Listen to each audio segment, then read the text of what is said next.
que não pensa assim, né, Rodrigo? Não, eu costumo ser bastante crítico, né, ao governo Trump. Eu estava escrevendo hoje à tarde uma coluna que até está na capa da Zero Hora agora, neste momento.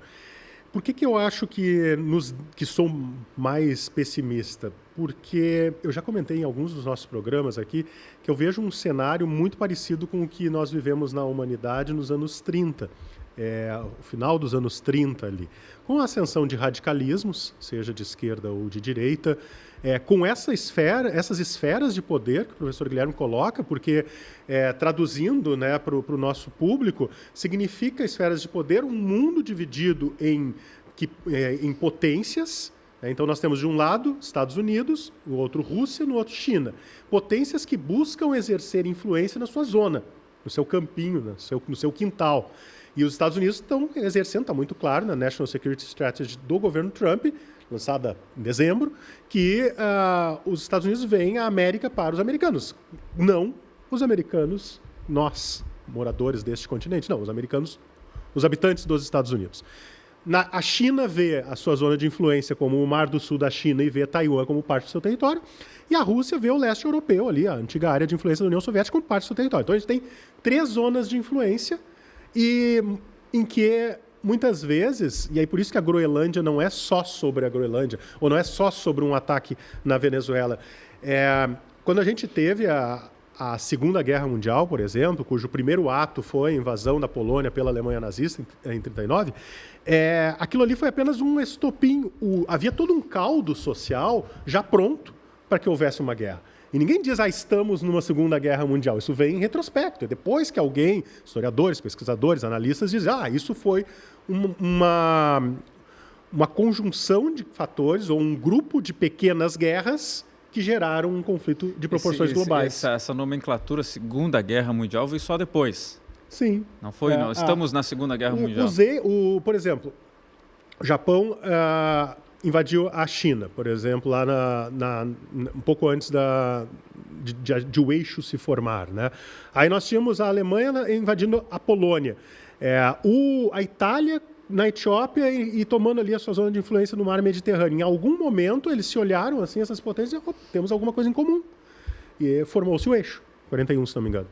Então, eu acho que nós estamos vivendo um mundo, não falei do Oriente Médio, onde também tem, né? O Irã, que está vivendo uma convulsão social, o Irã que foi atacado no ano passado, como a Rafa lembrou no vídeo anterior ali, foi atacado pelos Estados Unidos e por Israel. O Irã que, se for atacado, como o Trump tem ameaçado agora, se for atacado, pode revidar contra Israel, contra a Arábia Saudita, que são aliados dos Estados Unidos, e o Irã que cede drones para a Rússia atacar a Ucrânia. Então, é um jogo de alianças que, quando começa a se mover... A gente está chegando, então, na Terceira Guerra Mundial. Quando começa a se mover uma engrenagem tétrica, dramática, eu acho que começa a ficar muito difícil recuar. Mas você acha que está se desenhando esse cenário? Eu acho que está se desenhando esse cenário. Sem que a gente crie esse rótulo imediatamente, mas que venha posterior, como aconteceu? Porque daí tu junta, além de toda a parte geopolítica que a gente está comentando aqui, tu junta crises econômicas, ameaças de recessão, polarização política,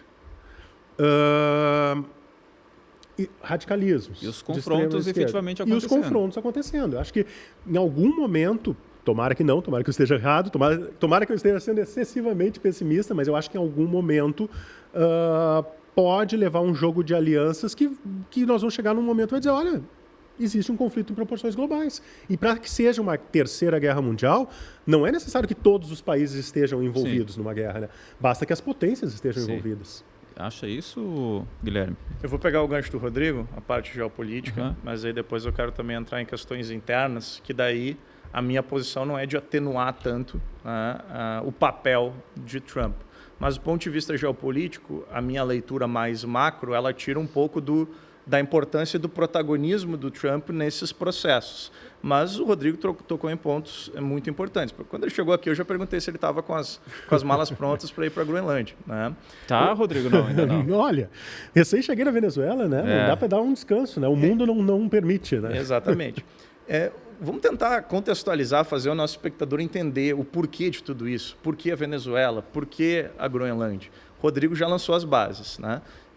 Hoje a gente trabalha com né, trazer um pouco mais de teoria, essas coisas, mas de uma forma que seja compreensível. o Estado ele se organizou primeiro em reinos, né, reinados, principados, depois ele virou Estado-nação, e hoje talvez a gente esteja vislumbrando uma transição do Estado-nação como a gente conhecia, a partir do sistema internacional westphaliano, para um Estado-região. Isso significa que os estados eles vão se aglutinar em grandes estados? Não necessariamente.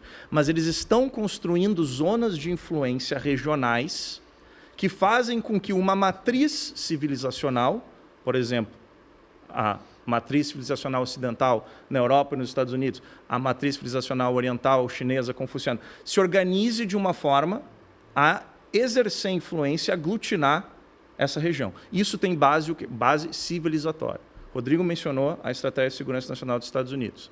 A gênese dessa estratégia, publicada em novembro, é uma ótica civilizatória. Né? O mundo, a civilização ocidental, o hemisfério ocidental precisa ser defendido. Né? A gente lembra muito, o Rodrigo vai lembrar, do Choque de Civilizações, do Samuel Huntington. Né? Como que a gente coloca a Groenlândia nessa equação? Vamos ver as ações de Trump. Pegar o ano passado, a gente está falando do primeiro ano de mandato. O que ele fez com o Canadá, lá no início? Aquelas ameaças de anexação. Primeiro começou com uma brincadeira, depois tweets, depois elevou a retórica, teve até uma influência direta nas eleições que ocorreram no Canadá. Anexar o Canadá, vejam, a ideia de um Estado que ele se coloca sobre a região. Logo acima do Canadá, a Groenlândia, que é estratégica do ponto de vista tanto do petróleo como das terras raras que existem ali, mas também, em virtude das mudanças climáticas, dessa nova rota de acesso que existe no Ártico e que é de interesse de Rússia e China e é de interesse dos Estados Unidos também. Aí você olha um pouco mais para baixo, o Estado-região americano, Venezuela, Colômbia, zonas de influência. Os Estados Unidos não são os únicos que estão fazendo isso, por isso que eu situei um panorama macro. Né? A China faz isso. A China faz isso com o Banco Asiático de Infraestrutura e Desenvolvimento. A China faz isso com a Nova Rota da Seda. A China faz isso com a Organização para a Cooperação de Xangai, com um acordo de parceria abrangente que envolve o Sudeste Asiático, a ASEAN, os países que compõem a ASEAN. Rodrigo mencionou. A Rússia faz isso. Rodrigo mencionou também. O Near Abroad, né? O entorno estratégico russo. A ideia de projetar força, inclusive militar. Mas a gente não fica subsumido a essas três regiões. Nós podemos pensar nos movimentos pan-africanos, nos movimentos pan-arabistas, né, no Oriente Médio. Quem está faltando nessa equação? Europa. A Europa, que está completamente desorganizada, né? E nós. O Brasil, América do Sul. Né? Apesar de estar na nossa Constituição a integração regional com os povos latino-americanos, nós estamos patinando ainda nessa lógica de criar influência regional, criar zonas de influência e projetar poder a partir das nossas capacidades, que são muito significativas, né, e que devem, então, ter protagonismo na região onde o Brasil está e exerce influência. Aliás,